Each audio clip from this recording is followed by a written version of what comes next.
अस्सलाम वालेकुम, मेरा नाम डॉक्टर आयशा है और एक बार फिर आपके सामने हाजिर है एक न्यू डिस्कशन के साथ। आज का जो हमारा टॉपिक है वो है कि सेक्सुअली ट्रांसमिटेड डिजीजेस कौन कौन सी हैं, उसकी अलामत थोड़ी सी डिस्कस करेंगे और उनसे बचा कैसे जा सकता है ये थोड़ा डिटेल में डिस्कस करेंगे।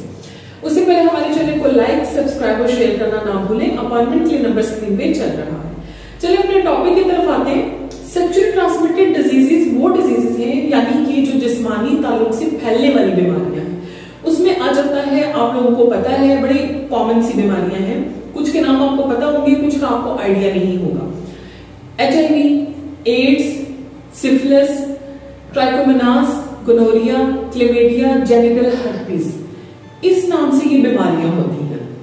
और ये किन लोगों में होती है? रेपिस्ट, जो डिफरेंट लोगों के रेप करते हैं, मतलब उनके मल्टीपल सेक्सुअल पार्टनर्स होते हैं। वो फिर एक बंदे से भी इन्फेक्शन कैरी करके फिर आगे पीछे इन्फेक्शन फैलाते हैं सोसाइटी में।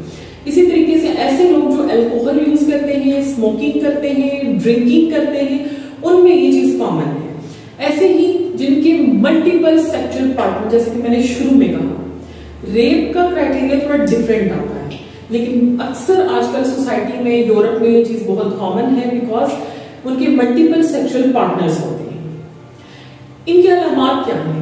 अलामत में आ जाता है कॉन्टिन्यूसली आपको पतले पेन, लोअर एब्डोमिनल पेन यानी कि पेल्विक एरिया में पेन रहता है।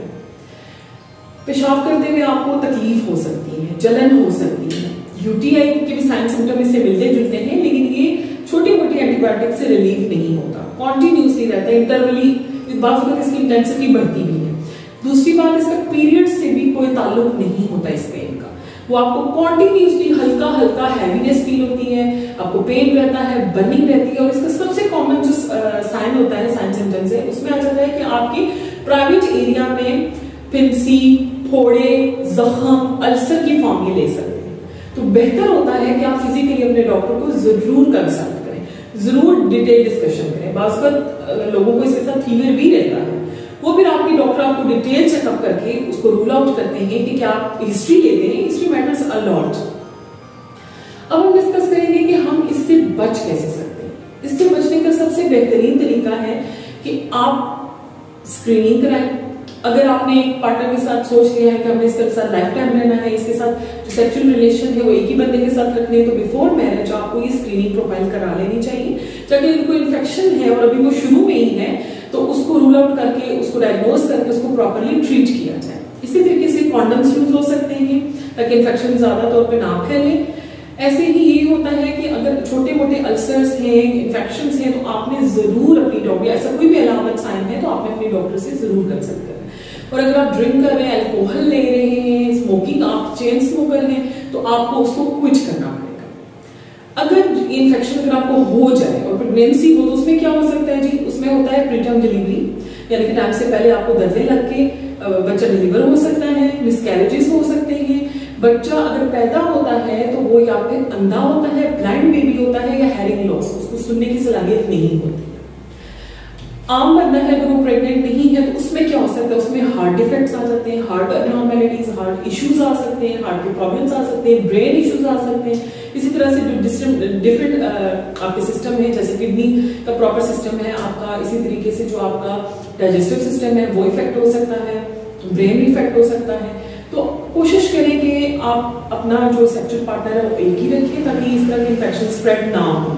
और अगर इस तरह का कोई इशू है और आप इस चीज से आपको ये बीमारी हो गई है तो आप उसकी प्रिकॉशंस में कॉन्डम्स यूज कर सकते हैं। और जरूर अपने डॉक्टर से हिस्ट्री डिटेल में शेयर करें, कभी कोई चीज ना छुपाएं।